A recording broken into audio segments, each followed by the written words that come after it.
हमारे ऊपर प्रभु की कृपा है, ये हम कैसे पहचाने? ये 8 लक्षण प्रकट होने लगते हैं जिसके ऊपर प्रभु की कृपा होती है। हमारे ऊपर प्रभु की कृपा है, ये हम कैसे पहचाने?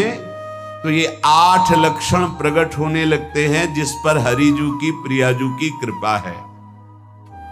पहला, घोर अपराध करने वाले के प्रति भी दया की भावना, शांति पहला लक्षण है। भाव में भी पहले शांत भाव है। हमारे ऊपर श्री हरिजू की कृपा है, इसकी पहचान ये 8 लक्षण। पहला, शांति, अर्थात घोर अपराधी के प्रति भी गुस्सा ना क्षमा करना, यह हरि की कृपा का लक्षण है। देख लो भाई, घोर अपराधी शब्द तो जाने दो, जरा सा प्रतिकूल हो जाए तो लाख समझाओ पर भ्रकुटी तनी रहती है। भला ऐसा है? अपराधी पर भी क्षमा का भाव होना, ये हरि कृपा पात्र में ही होगा, अन्य में नहीं। तो अगर अपने हृदय में ऐसा लगे कि ऐसा नहीं है तो हरिजू से प्रार्थना करनी चाहिए कि कृपा करो, मेरे में सामर्थ्य आवे। दूसरा, अनुसूया, वो किसी भी के प्रति कभी भी कोई दोष दर्शन ही नहीं करेगा। दोष कथन, दोष श्रवण की तो बात जाने दो। अनुसूया, दूसरों के गुणों में दोष ढूंढना, ये नहीं होता। हरि कृपा पात्र में ये नहीं होता। ये सब भजन के नाश करने वाले। जैसे पहला अपराधी पर क्रोध कर देना, तो माया ने भेजा इसीलिए था कि तुम्हारे साथ व्यवहार ऐसा करे कि तुम क्रोध करो। क्रोध करोगे, तुम्हारी ऊर्जा शक्ति नष्ट हो जाएगी, अध्यात्म में जो चलने की थी। और कहीं तुमने संकल्प कर लिया तो भजन शक्ति नष्ट हो जाएगी। तो अगर भजन बल है तो गया, जरूर उसको दंड मिलेगा, पक्का मिलेगा, 100% मिलेगा, लेकिन आप खाली हो गए। ना भजन करने की वृत्ति रहेगी और ना भजन रहेगा, दोनों बात।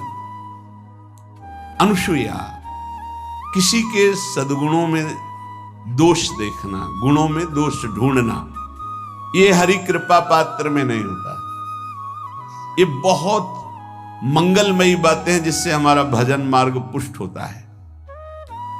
तीसरा, वो बाहर से और भीतर से पवित्र रहता है, हरि कृपा पात्र। शौचाचार का ज्ञान होना चाहिए, वस्त्र आपके पवित्र होने चाहिए, ये बाहरी जल रज आदि के द्वारा बाहरी पवित्रता। और निष्कपटता, निश्चलता, सत्य भाव, ये अंदर की पवित्रता है। अगर कपट है, छल है, असत्य है तो हृदय मलिन रहता है।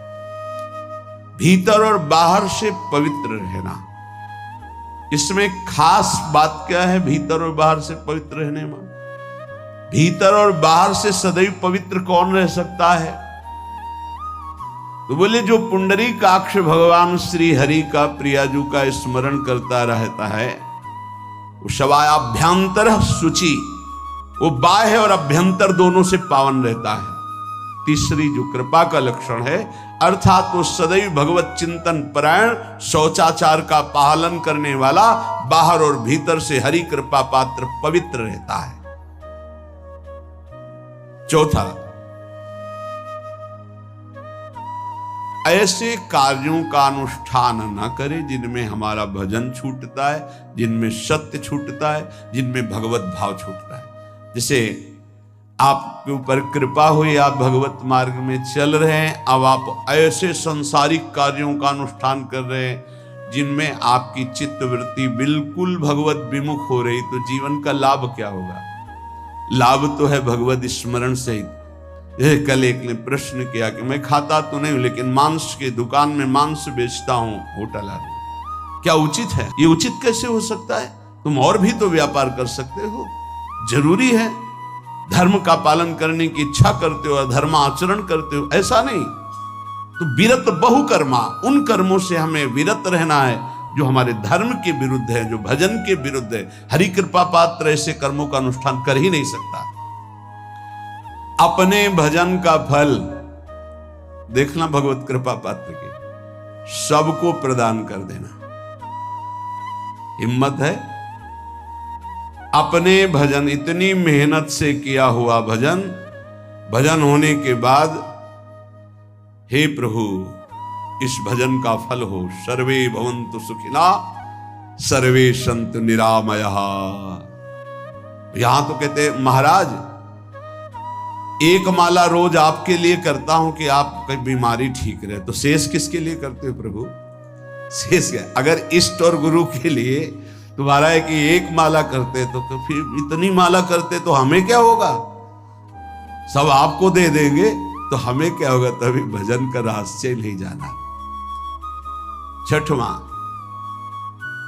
अपने भजन से अपने लिए कुछ भी ना चाहना और दूसरों की तो बात जाने दो, दूसरों से कुछ ना चाहना ये तो ठीक है, अपने भजन से अपने लिए कुछ ना चाहना है हिम्मत। देखो ये हरि कृपा पात्र में हिम्मत होती है।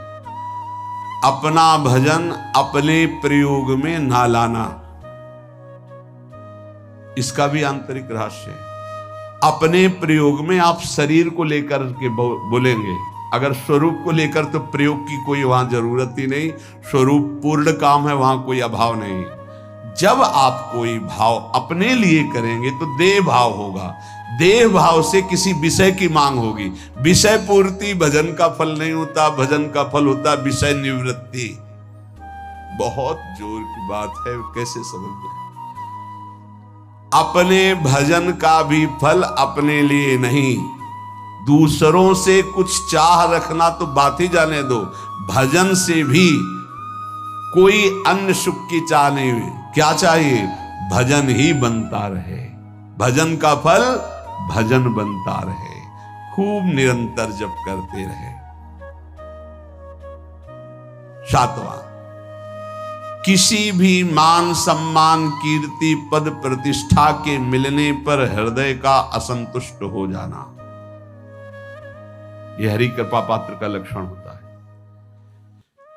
प्रणाम नमस्कार जय हो तो हृदय में असंतुष्ट हो जाना चाहिए। कोई किंचन मात्र अभिमान न उदय हो जाए। प्रभु बचाओ, ये माया की चकाचौंध से बचा लो नाथ। कौन सा अपराध बन गया कि आपकी जय की जगह यहां हमको ऐसा सुनना पड़े। मान प्रतिष्ठा कीर्ति जिसके लिए बड़े बड़े लालायित रहते, हरि कृपा पात्र को विष की तरह चुभती है।